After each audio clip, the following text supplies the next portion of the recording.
Usually 60 to 90% of them are male flowers. And why honeybees are not the real heroes? So then who is doing the pollination job? Flowering to fruit, right from the farm. What if I told you that out of about 3000 mango flowers, only 10 would turn into fruits? This is Kishore. Welcome to our farm. This is the 8th of March. For all the viewers, happy Women's Day. Every year, the mango trees explode into full bloom. Thousands of tiny flowers, a fragrance that fills the farm, a promise of abundance. But the nature has a different plan. Today, I want to show you what most people never notice. How the mango tree and its flowering is different from other trees. And why honeybees are not the real heroes behind the mangoes. What makes mango flowering different? Those flower, they produce a big and visible bloom. Think about apple, guava, or any other ornamental tree. You would see flowers that are large, colorful, huge petals, and very obvious flowers. But the mango trees don't do that. Instead, they produce what is called the panicle. One single panicle can carry anywhere from 500 to 4000 tiny flowers. Barely noticeable, but the surprising part is that not many turn into fruit. Inside the panicle, the flowers are basically of two types. One is the male, which carries the pollen, and the second is the hermaphrodite flowers, which are responsible for producing the fruit. Usually 60 to 90% of them are male flowers. That means from the beginning, most of the flowers are not meant to turn into fruits.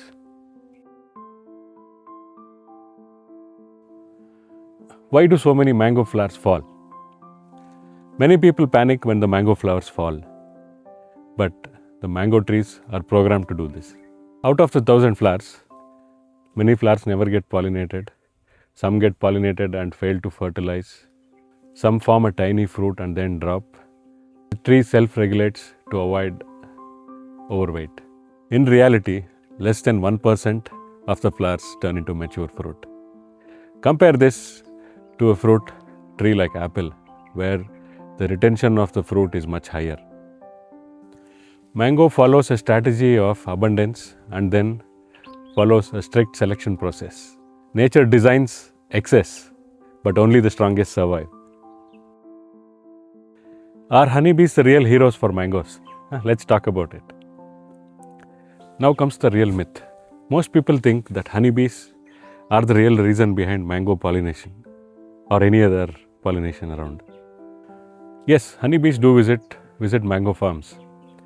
Honeybees like Apis cerana indica, which is basically called the Indian honeybee, and the Apis mellifera. The mango flowers are very small, very little pollen, and not very fragrant. This being the reason, the honeybees are probably finding it difficult to pollinate the flowers. Bees prefer crops that are having heavy nectar like sunflower and mustard. So if not bees, then who is doing this job? So let me present the real heroes, the flies.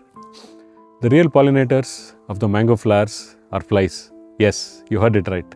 Flies like housefly, hoarfly, and the blowflies. These flies are attracted to the mango flowers by their scent. And when these flies moves from one flower to the other randomly, they transfer the pollen effectively. So the next time you see flies in your farm, don't panic, they're working for you. Why regenerative farms have better pollination? Here is something very important. Pollinators thrive in a biodiverse and healthy ecosystem. If you heavily spray the mango flowers, you're not just destroying the pests, but also killing the pollinators.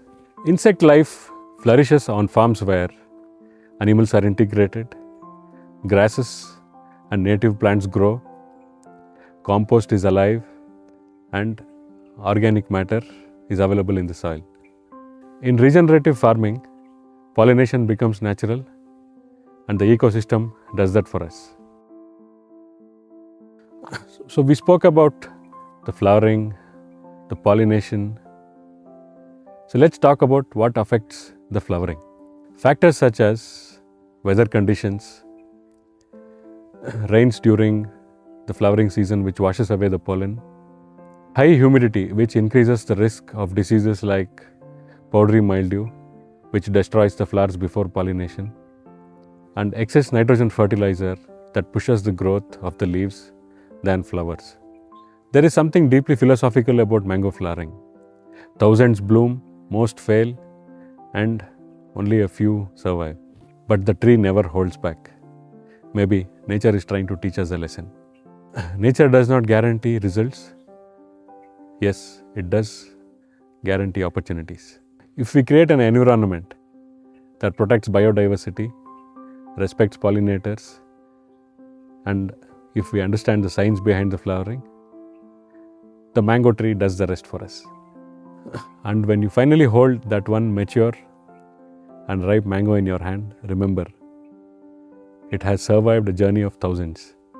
If you find this helpful, please subscribe to our mango season journey. We document every stage at the farm, flowering to fruit, right from the farm.